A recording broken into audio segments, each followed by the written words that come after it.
What's going on, Chelsea fans? That is right. We're back with another London is Blue quick match review for the Chelsea women, this time for their match up in Merseyside again against Liverpool. And there's a lot to get into with this one. We're going to dive into all the match facts, starting lineups, and then we're going to dive into three key insights that I think you need to take away from this one.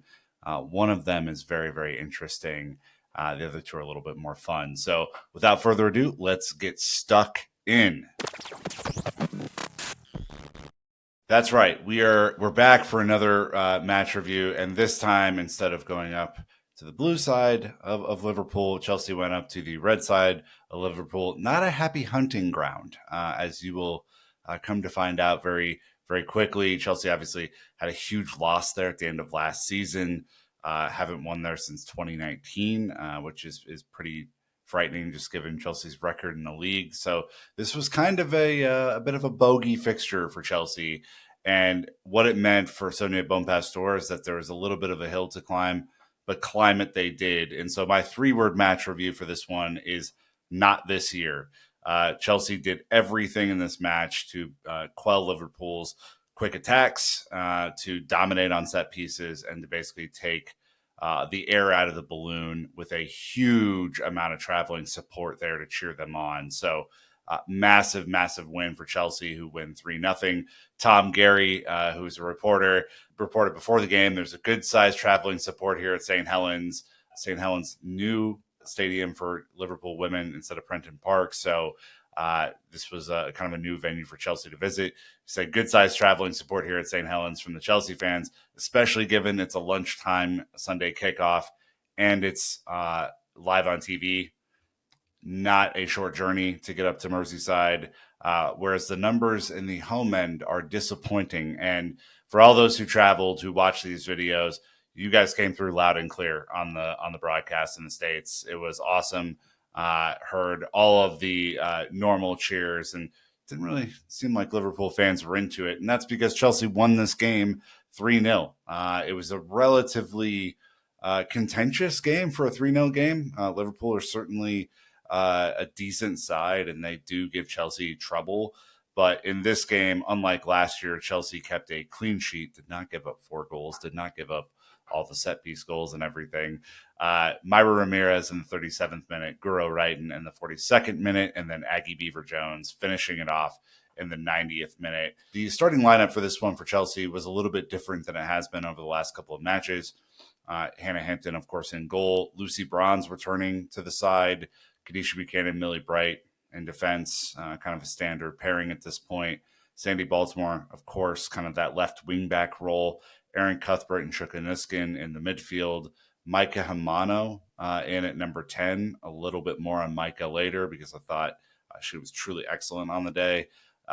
Johanna Ritten-Cannerid, Myra Ramirez at top, and Guro Wrighton occupying her standard kind of tucked in left 10 position.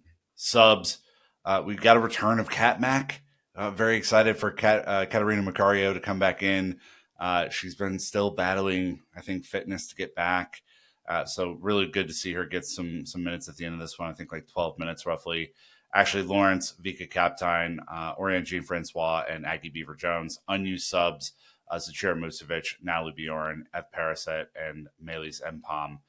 The stats in this one were pretty dominant. I actually think the stats make this look a little bit better for Chelsea than maybe it felt watching the game. Chelsea 17 shots to Liverpool's 8, 10 shots on target to Liverpool's 4, 67% of the possession, more passes, better pass accuracy, more fouls, frankly, 2 yellow cards apiece, and then both had 5 corners apiece.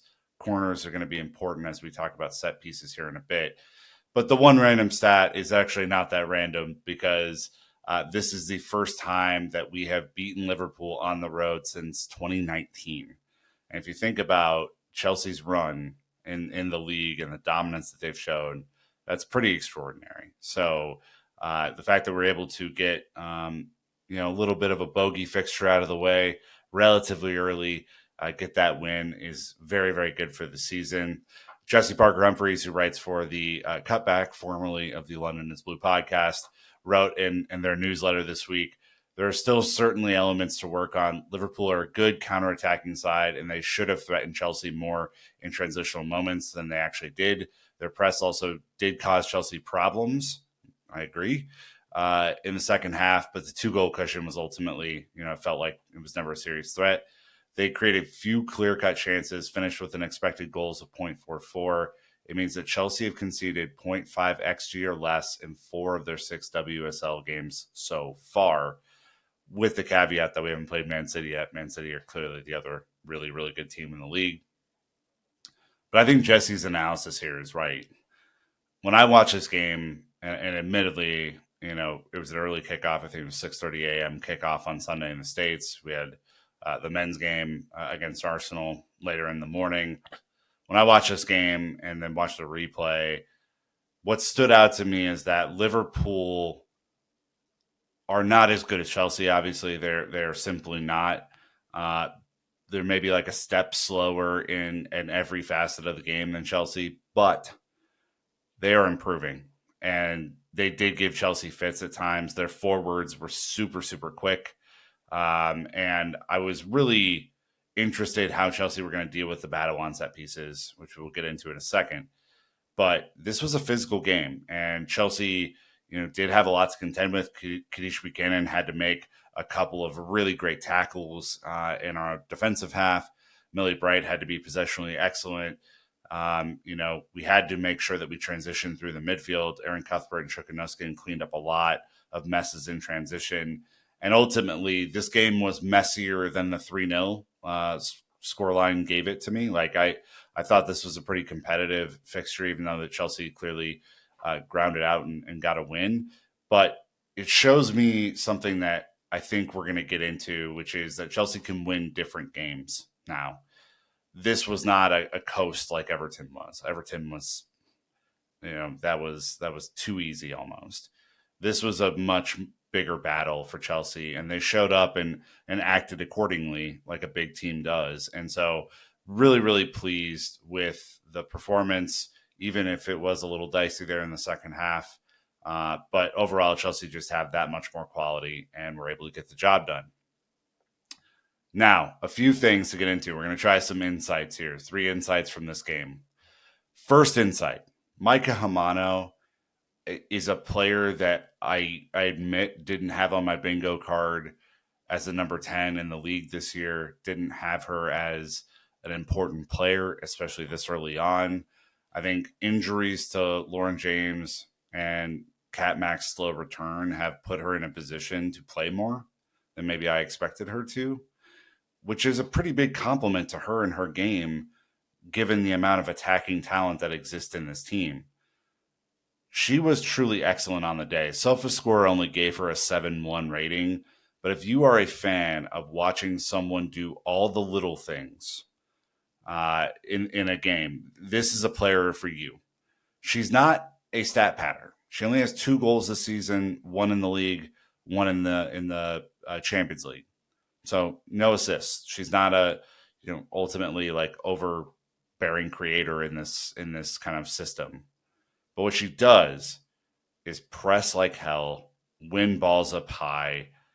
She's a nuisance for everybody to deal with. And frankly, there were moments where I was like, wow, she's there and she's there. She's there and she's there. She was popping up all over the place, harrying every Liverpool player that she could. Excellent, excellent pressing.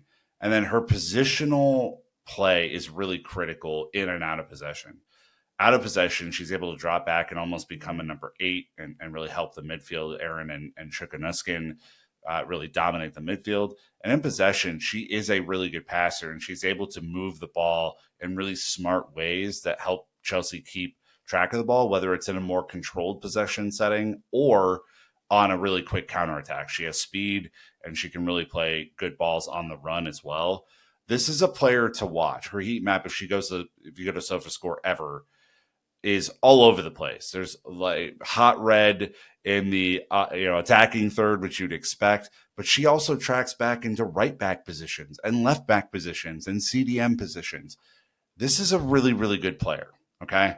And I want everyone to start paying attention to her because I thought this was going to be more of a second striker, maybe a bit of a more finesse player.